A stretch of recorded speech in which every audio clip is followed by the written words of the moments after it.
Vladimir Putin, the president of Russia, has openly stated that he has modified the Russian nuclear doctrine and use, posing it as a threat for all intended purposes. Like Russia and the Soviet Union before it, the U.S. regularly modifies its national nuclear policies to adapt to evolving geopolitical situations, new technologies, and available weapons. History demonstrates that implementing such a significant change in a nuclear doctrine is not as simple as it seems, and it would require more time than the duration of a Russian press conference. President Carter initiated a change to the U.S. strategic nuclear doctrine in 1977, and by 1980, his administration had largely completed it. This history sheds light on the validity of the Russian doctrine change. Was the Russian doctrine created after the start of the Ukraine war? Or were the current threats made by President Putin already included in an existing document? The Carter administration's changes to the American Strategic Force Doctrine offer valuable insights into the rapid completion of current changes in Russia, given that nuclear policy necessitates numerous downstream changes. President Jimmy Carter in August 1977 created Presidential Directive NSC-18, sometimes referred to as PD-18. This document, classified under the subject heading of U.S. National Strategy, dedicated half of its content to U.S. strategic nuclear forces. The directive merely summarized the direction of U.S. defense policy, instructing various administration leaders to establish working groups to formulate detailed plans for implementing the national policies outlined in PD-18.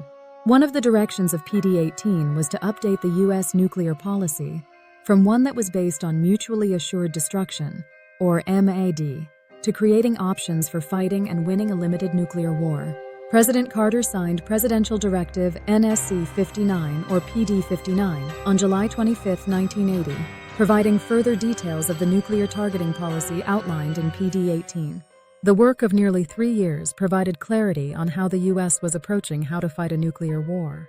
PD-59 did not invalidate the U.S. policy of MAD and the need for nuclear parity with the Soviet Union, referred to as nuclear equivalency, but it was meant to give the commander-in-chief more and flexible options over a general nuclear war, and it firmly stated that U.S. strategic nuclear forces were to serve as a deterrent in both the nuclear and conventional warfare realms.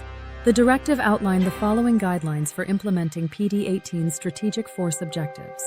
U.S. strategic nuclear forces must deter nuclear attacks against the U.S., U.S. overseas forces, and U.S. allies, and the U.S. strategic nuclear forces serve as a deterrent against non-nuclear attacks.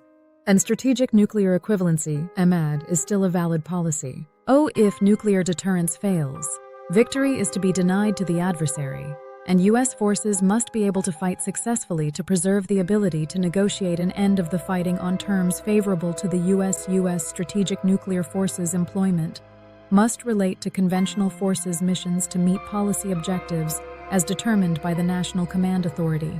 This section of the directive outlines the purpose of the strategic nuclear forces, reaffirming that MAD remains a legitimate nuclear strategy that has been in place for over a decade. Nuclear equivalency is a primary component of MAD, in that the strategic nuclear warheads between the U.S. and Soviet Union must remain at relatively identical numbers. Nuclear equivalency was key to the view of deterrence in a MAD nuclear-based policy. If the number of warheads between the two sides were to get out of balance, it could be viewed as giving the other side an advantage in initiating a general nuclear war, due to the ability to inflict more damage, and thus create an opening of having a nuclear advantage, due to the balance of strategic forces favoring one side. This could encourage the opposing side to launch an attack, given their numerical advantage and the potential for a first strike, thereby enhancing their chances of victory. Maintaining strategic balance is crucial for effective deterrence, and it illustrates how the MAD doctrine can trigger an arms race by increasing warheads to gain an edge or bridge perceived gaps. Balance of force, or equivalency, is what made deterrence work in this nuclear doctrine. The points of denying victory to the enemy and the support of non-nuclear forces were part of an evolving strategy that was meant to provide the president flexibility on how strategic forces were to be used beyond just simply relying on MAD. While the force equivalency remained valid, the use of strategic forces could expand beyond a mere nuclear spasm of a general nuclear war. While President Carter's views on this matter were not entirely new, he made significant advancements by transforming U.S. strategic nuclear policy and targeting a limited nuclear war. He set specific goals to establish an escalating option to nuclear war, enabling an adversary to engage in negotiations to resolve the conflict before fully committing nuclear forces. This directive made the concept of a limited nuclear war another available option for the president. The MAD doctrine included target classification, so the concept was not new in PD 59. However, it introduced the concept of attacking certain target classifications, either in whole or in part, to create favorable conditions to end the conflict or to evaluate continued escalation of attacks. The strategic nuclear targets fall into the following high-level categories. Counterforce involves focusing on the nuclear forces of an adversary. Striking these targets erodes the enemy's capability to launch its own nuclear attack. Countervalue is a strategy that involves targeting an enemy's cities and civilian populations, while also considering the economic factors of production. Countervailing involves targeting the enemy's most valuable targets, used to maintain military and political control over their country. Prior to the Carter administration, target classifications such as counterforce and countervalue were already in place, but he introduced additional flexibility on how to attack and reduce each category.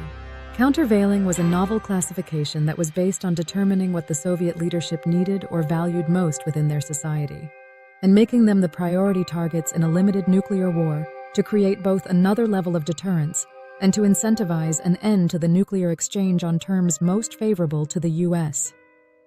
Countervailing is dedicated to the following targets: command and control capabilities, military forces, nuclear and non-nuclear industrial facilities, political leadership.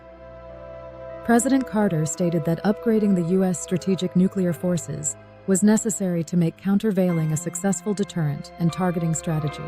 The primary capabilities needed to make countervailing successful were C3, command, control, and communications, as well as intelligence to identify targets and conduct bomb damage assessment.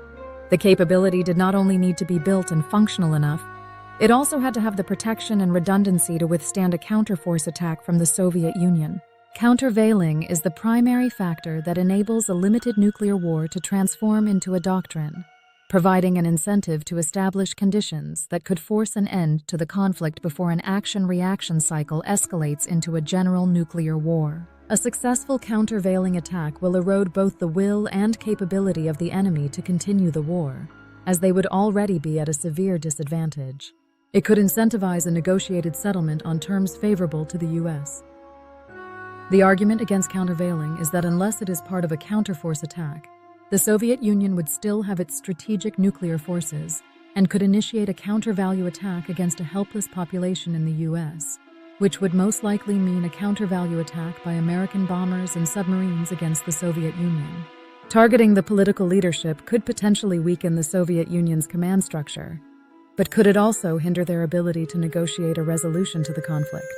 Or, if political power is more important than its people, would it incentivize the Soviets to commit to a general nuclear war, as they would have nothing to lose? Future articles over the next few weeks will continue exploring PD 59 and how it shaped U.S. strategic nuclear doctrine.